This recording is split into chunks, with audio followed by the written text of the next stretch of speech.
Hooray for Hollywood! Hello there, Stan the Movie Man here with your WIMZ.com movie review. This week you voted at WIMZ.com for me to go see Hansel and Gretel, Witch Hunters, starring Jeremy Renner, Gemma Arterton, Famke Janssen, and more. The story is of a grown-up Hansel and Gretel who, after killing the witch at the candy house, as children discover they have one, an immunity to the spells cast by witches, and two, they kind of enjoy killing witches.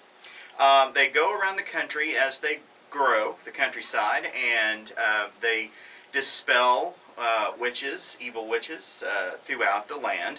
Now they are grown, and they are continuing the job.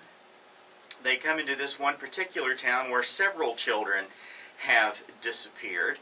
And they are at first despised by the local sheriff, Sheriff Barringer, played by Peter Stormare, who is convinced they are as evil as the witches. And Gretel, who of course is played by Gemma Arterton, shows him that they aren't going to take any crap off of him. They are invited into the town by the mayor to help solve and recover these children.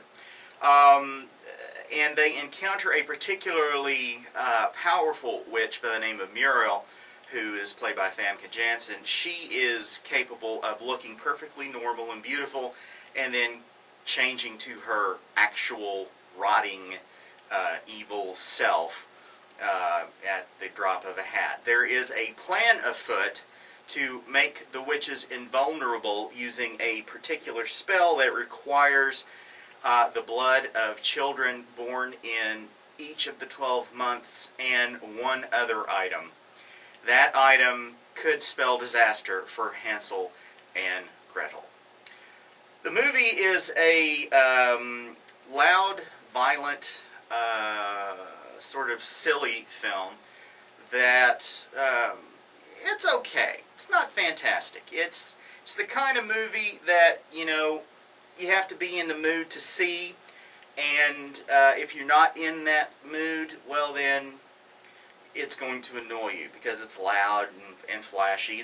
It's very, very violent, and there's a fair amount of foul language and even some nudity. It's rated R. And, you know, it doesn't really do much with the premise other than use it as an excuse to show some pretty gross stuff like a troll stepping on a guy and smashing him flat, witches having their heads cut off or blown off by a shotgun. And there's an odd, it struck me as odd kind of reference for Hansel, who, because of their time in the witch's candy house, he has eaten so much candy that he has developed diabetes. They don't call it that in the movie. They call it, I believe, the sugar sickness. But he has to inject himself every now and then. Otherwise, he will pass out and possibly die. And that, of course, becomes an issue late in the film.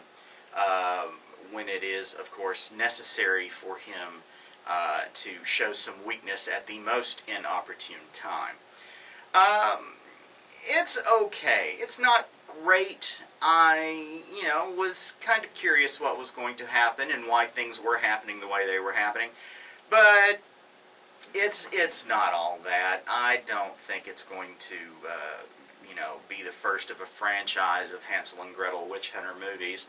Although it may do very well in Europe, which may be the reason it gets a sequel later on.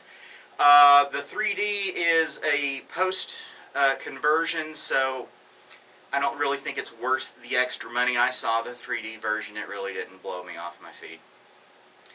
And it's okay. It's three guitars. It's really a very average action fantasy film. Go to WIMZ.com to read my complete review, as well as to vote on the movie that I see next time. If you have any questions or comments, you can send them to StanTheMovieMan@att.net, and you can follow me on Twitter @MovieManStan. Till next time, later, Tater.